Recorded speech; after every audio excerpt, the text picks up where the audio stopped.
ابھی ایک فتنے کا میں بیان تھوڑا سا کسی نے مجھے سنایا. اس نے کہا کہ حضرت علی رضی اللہ تعالی عنہ سے محبت کا تقاضا ہے کہ حضرت علی سے جس نے لڑائی کی اس سے بغض بھی رکھا جائے، ورنہ حضرت علی سے محبت کا دعویٰ قبول نہیں ہوگا. میں نے کہا ٹھیک ہے، پھر حضرت ابو بکر سے محبت کا دعویٰ کا تقاضا یہ ہے کہ حضرت ابو بکر نے جس کو گورنر بنایا اور محبت کی، حضرت عمر نے جس کو گورنر بنایا اور محبت کی، اس سے بھی دشمنی نہ رکھی جائے.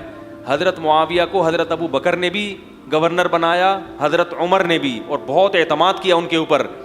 تو اگر حضرت معاویہ سے دشمنی رکھو گے تو یہ دشمنی ابو بکر سے دشمنی سمجھی جائے گی کہ نہیں سمجھی جائے گی؟ تو بھائی دلائل تو دونوں طرف ہیں، لیکن پھر بھی ہم یہ کہتے ہیں کہ حضرت معاویہ اصولی لحاظ سے کس پر تھے؟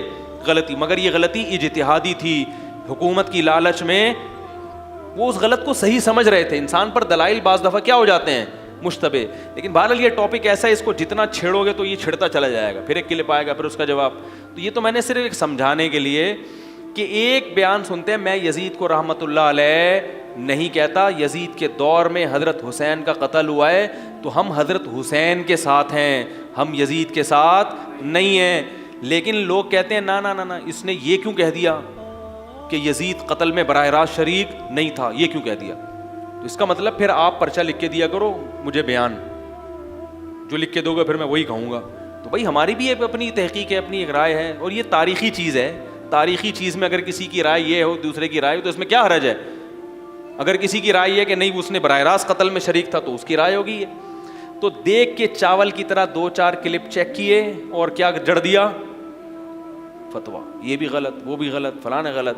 کسی کو دیکھنے کے لیے میں نہیں کہتا کہ میں 100% درست ہوں، نہ میں نے یہ کبھی دعویٰ کیا. جیسے ہر ایک میں خامیاں ہوتی ہیں ہمارے اندر بھی. میں تو لوگوں سے یہاں تک کہتا ہوں بڑی اور مزید آگے جا کے کہ بھائی مجھ سے زیادہ عقیدت کرنے کی ضرورت نہیں. بہت عقیدت میں آتے ہیں، پھر اگر میرے میں اندر کوئی عملی کوتاہی دیکھی تو بالکل ہی دین سے دور ہے. بھائی ہم بھی تمہاری طرح کے کیا ہیں؟ انسان ہیں، ہم سے بھی کوتاہیاں ہوتی ہیں، ہم بھی اللہ سے معافیاں مانگتے ہیں. ہمیں تو اس پر اللہ کا شکر ہے، اپنے ایمان پر جو اللہ نے ٹوٹا پھوٹا ایمان دیا، فخر ہے کہ ہمارا کوئی رب ہے. غیر مسلم کے پاس رب نہیں ہے. ہم سے غلطی ہوتی ہے تو معافی مانگنے کے لیے ہمارے پاس کوئی رب ہے جس کے سامنے ہم آنسو بہا کے اپنی ایک غم کی کیا کر سکتے ہیں؟ ندامت کے آنسو بہا کے اپنے جو ضمیر ہمارا ملامت کر رہا تھا اس کو مطمئن کر سکتے ہیں. غیر مسلم کے پاس کوئی رب نہیں ہے کہ جب غلطی ہو تو وہ اس کو منا کے اپنے غم کو کیا کر لے. میرے پاس لڑکوں کی کالز آتی ہیں، گناہ ہو گیا، میں کہتا ہوں جاؤ، اللہ ہے، زندہ ہے، اس کے سامنے آنسو بہا کے توبہ کرو، آج وہ گناہ معاف کرنے کے لیے تیار ہے. کتنی بڑی مسلمان کو اللہ نے سہولت دی ہے.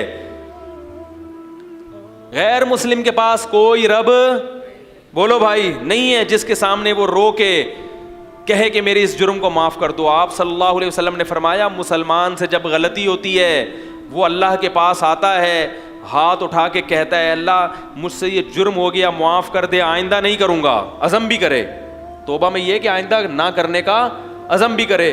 تو اللہ فرشتوں سے فخر سے کہتے ہیں دیکھو یہ میرے پاس آیا، کیونکہ اس کو پتہ ہے کہ اس کا کوئی رب ہے کہ جو گناہ پر سزا دینے کی قدرت بھی رکھتا ہے اور گناہ کو معاف کرنے کی قدرت بھی رکھتا ہے.